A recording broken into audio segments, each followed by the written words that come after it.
in both of your letters, it indicates that you anticipate entering this relationship. And if I'm reading them correctly, you're simply asking, what can I do as a city councilor if I do enter that relationship? Is that right? That's correct. In order for Mr. McGoldrick to undertake this, in other words, he doesn't have a contract yet, but when he does, he's got to agree to perform certain tasks. And we're here looking for guidance just to make sure that he can do them. We're looking for sort of clearance, allowed under the ethics code to engage in private employment and to serve and to work as a subcontractor to Fletcher Thompson, as long as when he performs his duties as a city councilor, in other words, when he's voting on the record or even engaging in debates, we would suggest that he needs to abstain so that he creates a wall between his city council duties and his private employment. The last portion of subsection 1, no public employee or public official, and you rightly point out that George is a public official, no public official shall appear on behalf of private interests before any board, agency, or committee of the city. That's the provision that I was hoping you were going to address. Sure. How is that not violated? How is that not violated? Well, I would say, I think it's because that is in the absence of a contractual, that's in the absence of a competitive contract award. In other words, that's a situation where there is no competitive bidding, there is no other body that is sort of intervening. In other words, it's more like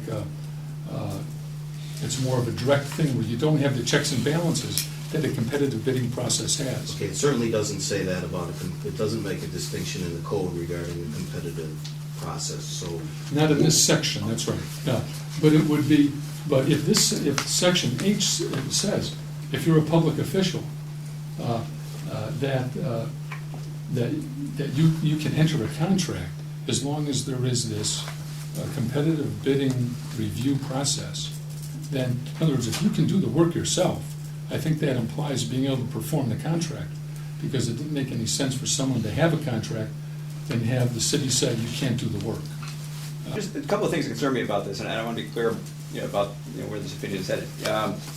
One has to do with the question of who I would be appearing on behalf of.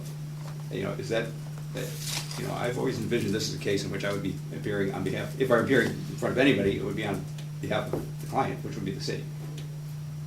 All right.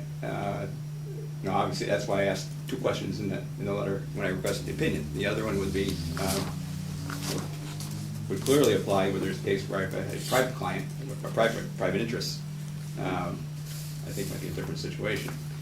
But I think there's still a question on my mind there. And the second, I guess, is how you don't think that you would be there as the representative of Fletcher Thompson?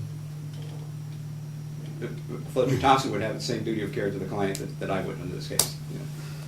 Of course, yeah, but they're sure. not an elected official. You Mm-hmm. are. Mm-hmm. Yeah. All right. And but then the second question has to be how far does this extend? Obviously, certainly the school building committee would be the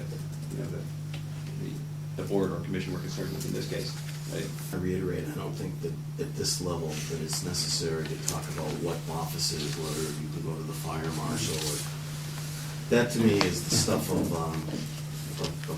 different process.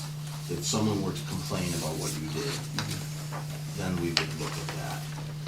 The advisory opinion process is supposed to be that. It's supposed to provide advice, guidance, in a far more broad fashion than if it were a complaint proceeding, which is far different and which is not this proceeding. My own personal opinion is that there should be the advice to you, and again, you don't have to take the advice. The advice would be that you not vote on any matter at the committee or the council level, and that you not appear before any board, agency, or committee of the city in regard to this matter. And I'm comfortable with leaving it up to you to interpret that in terms of what you do or do not do.